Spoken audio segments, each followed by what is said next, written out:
हाँ, तो सबसे पहले अपना नोट्स उठाओ एंड उसे डस्टबिन में फेंकाओ, क्योंकि तुम्हें नोट्स बनाने का सबसे बेस्ट तरीका मालूम ही नहीं है। देखो, एक बढ़िया नोट्स बनाना बहुत ज़्यादा इंपॉर्टेंट होता है एक स्टूडेंट के लिए, चाहे तुम किसी भी चीज़ की तैयारी क्यों ना करो। एक बेहतर नोट्स के कारण ही मैंने बोर्ड्स में 96% अचीव किया एंड टॉपर होने के कारण मुझे ये हमारे डिस्ट्रिक्ट के डीएम सर के द्वारा मिला। तो अब मैं तुम्हें भी अपना सीक्रेट हैक बताता हूँ कि एक नोट्स बनाते कैसे हैं, एक प्रॉपर नोट्स होता कैसा है जो रिवीजन में काफी ज्यादा मदद करे। आई नो कि तुम लोग भी बुक्स को इंस्टाग्राम के प्रोफाइल की तरह हाइलाइटर के साथ पूरा एस्थेटिक बनाते हो एंड मैं ये भी जानता हूँ कि तुम लोग क्या कौन कौन सा प्रॉब्लम फेस कर रहे हो। तो तुम्हें आज के इस वीडियो में मैं अपना सीक्रेट हैक बताता हूँ कि मैंने कैसे नोट्स बनाया। क्या नोट्स बनाने में मल्टी कलर, क्या नोट्स मल्टी कलर में होना ही जरूरी है, या लाइव लेक्चर के दौरान लिखूं या पीडीएफ से लिखूं, पूरा पैनल पीडीएफ छाप दूं। बहुत सारी चीजें आज के इस वीडियो में डिस्कस करेंगे। मैं खुद के एक्सपीरियंस से बताता हूँ कि अगर तुम लोग इन टिप्स को फॉलो करोगे ना, लिटरली एग्जाम टाइम में तुम्हें इतना ज्यादा मदद मिलेगा एंड रिवीजन करते समय कभी भी तुम लेंदी फील नहीं करोगे। तो आओ इस वीडियो में तुम्हारे नोट्स वाले प्रॉब्लम को खत्म करते हैं। तो hey, I am arjuna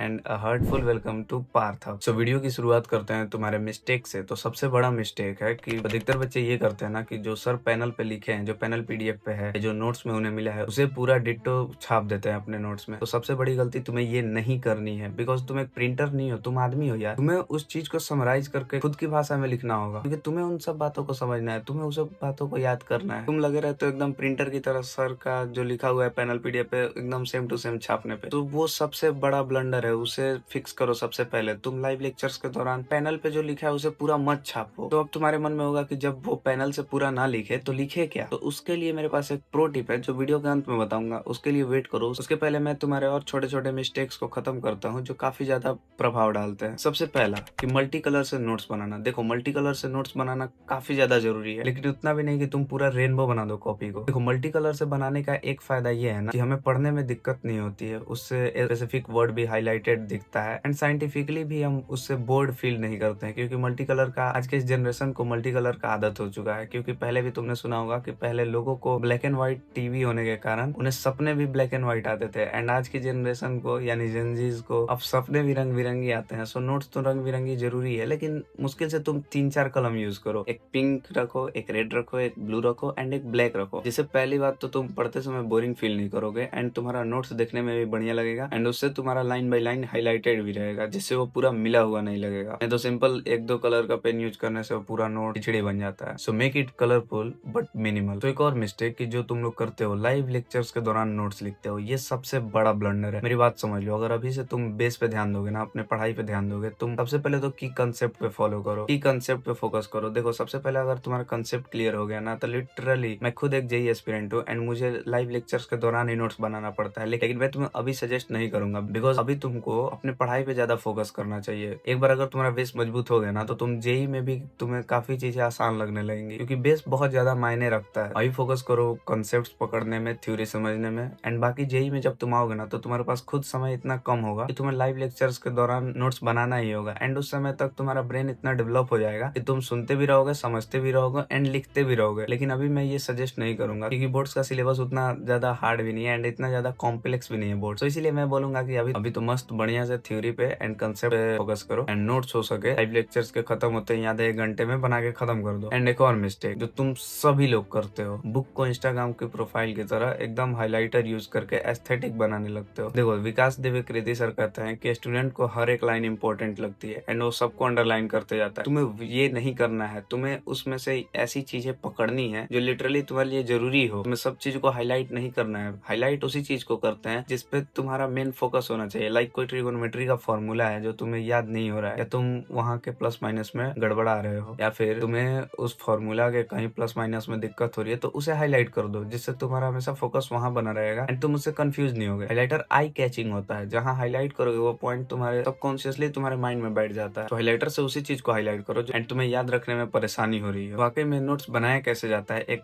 best note कैसा होता है एंड मैं नोट्स कैसे बनाता था, इसके लिए सिंपल एक मेथड है, 3 लेयर मेथड। 3 लेयर मेथड में तुम्हें क्या करना है, सबसे पहले एक बोल्ड हेडिंग डालना है। कोई भी चैप्टर हो उसका बोल्ड हेडिंग डालना है एंड उससे थोड़ा सा छोटा फॉन्ट साइज में तुम्हें क्या करना है, अपना सब हेडिंग डालना है। लाइक ट्रिगोनोमेट्री पढ़ रहे हो, ट्रिगोनोमेट्री को बोल्ड करके लिखो एंड अब उसके अंदर अगर तुम ट्रिगोनोमेट्रिक रेशियोज पढ़ रहे हो तो उसे बोल्ड रखो, लेकिन थोड़ा सा छोटा साइज में। देखो, तो हेडिंग को थोड़ा बोल्ड रखो एंड फिर क्या करो ना कि तुम्हें नोट्स में पूरा नहीं छापना है जो सर पढ़ाए, तुम्हें नोट्स में अपने भाषा का इस्तेमाल करना है। अपने भाषा का इस्तेमाल तुम तब कर पाओगे जब तुम्हारा कंसेप्ट क्लियर क्लियर रहेगा। जब तुम चीजें समझने लगते हो ना तो तुम खुद से उन सब बातों को लिख लेते हो। तुम्हें कीवर्ड्स पकड़ने हैं एंड उन सभी को एक कंसाइज नोट में लिखना है। तुम खुद से एक छोटा सा डिफिनेशन बनाओ एंड उसे लिखो। अगर वो भी नहीं हो रहा ना तो एक बॉक्स बनाओ एंड उस टॉपिक से रिलेटेड जितने भी कीवर्ड्स है, जितने भी रूट वर्ड्स है, उन सबको एक जगह लिख दो। जैसे सबसे बड़ा बेनिफिट ये होगा ना कि तुम्हें लंबे लंबे डिफिनेशन याद करने में आसानी होगा एंड रिवीजन करते समय तुम्हें ये लेंदी फील नहीं होगा। तुम जल्दी जल्दी चीजों को रिवाइज कर पाओगे। एंड सबसे मेन है तुम्हारा शॉर्ट नोट्स। शॉर्ट नोट्स पे मैं अलग से स्पेसिफिक वीडियो बना दूंगा, क्योंकि शॉर्ट नोट्स एग्जाम के टाइम पे इतना ज्यादा हेल्पफुल होते हैं, इतना ज्यादा हेल्पफुल होते हैं। मेरे लिए शॉर्ट नोट्स काफी ज्यादा इंपॉर्टेंट साबित हुआ। मैं अभी भी शॉर्ट नोट्स बनाता हूँ। हालांकि शॉर्ट नोट्स के बारे में तुम्हें थोड़ा सा बता देता हूँ, बाकी मैं एक स्पेसिफिक वीडियो शॉर्ट नोट्स पे बना दूंगा। शॉर्ट नोट्स में तुम्हें क्या करना होता है ना कि पूरी चीजों को ना लिखकर छोटे छोटे कीवर्ड्स को लिख के या तो तुम जहाँ पढ़ते हो वहां पे पोस्ट इट कर दो, या फिर एक छोटी सी डायरी रखो, उसमें उन सब चीजों को लिखो। मैं तो वही करता था, मैं दोनों काम करता था। सो फर्स्ट लेयर हमारा ये था कि एक हेडिंग डालना है बढ़िया सा। सेकेंड लेयर की अपने वर्ड्स में उस पूरे चीज को डिफाइन करना है। एंड कुछ चीजें होती है जिसमें से तुम एक्स्ट्रा वर्ड्स को रिमूव नहीं कर सकते हो, तो उसे डिटो छाप दो, वहां पे कुछ नहीं सोचना है। एंड थर्ड लेयर हमारा यहाँ पे आता है फॉर्मूलाज एंड एग्जाम्पल। देखो तुम कुछ भी पढ़ रहे हो, कोई भी टॉपिक हो, वहां पे अपना एक एग्जाम्पल जरूर लिखना। भले तुम्हारे मन में कुछ भी एग्जाम्पल है, अपना एक एग्जाम्पल जरूर लिखना, जिससे तुम्हारे कंसेप्ट, जिससे तुम कंसेप्ट भूलोगे नहीं। एंड अगर वहाँ उस टॉपिक में कोई फॉर्मूलाज है तो उसे एक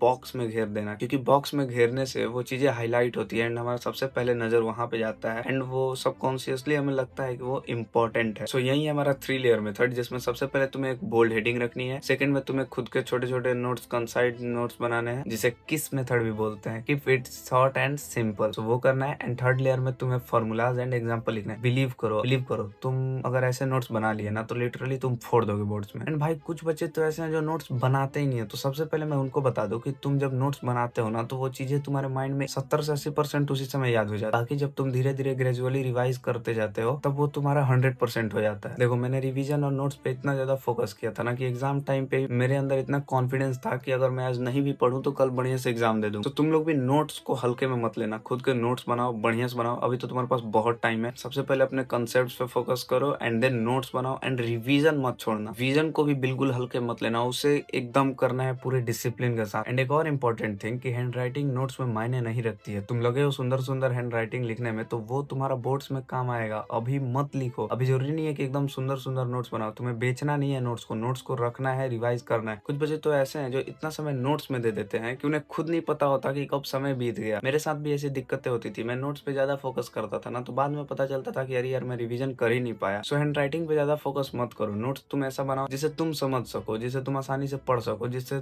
तुम्हें पढ़ने में आसानी हो। ये नहीं कि कोई देखेगा तो क्या बोलेगा। भाई नोट्स के लिए कोई कुछ नहीं बोलेगा, लेकिन जब तुम्हारा रिजल्ट खराब आएगा ना उस समय सब कोई बोलेगा। तो इन सब बातों का ध्यान रखो। बाकी ऐसी और वीडियोस इस चैनल पे लाते रहूंगा जो तुम्हारे लिए हेल्पफुल होंगे। तो वीडियो को लाइक कर लेना, क्योंकि लाइक करने से वीडियो सेव हो जाती है एंड तुम्हारा एक स्ट्रॉन्ग एल्गोरिदम बिल्ड होता है। एंड कमेंट में नोट्स लिख देना अगर तुम आज से इन सारी टिप्स को फॉलो करने वाले हो। एंड चैनल को सब्सक्राइब करना मत भूलना। सो मिलते हैं नेक्स्ट वीडियो में। Be the best because you follow the best. Learn, grow and sign.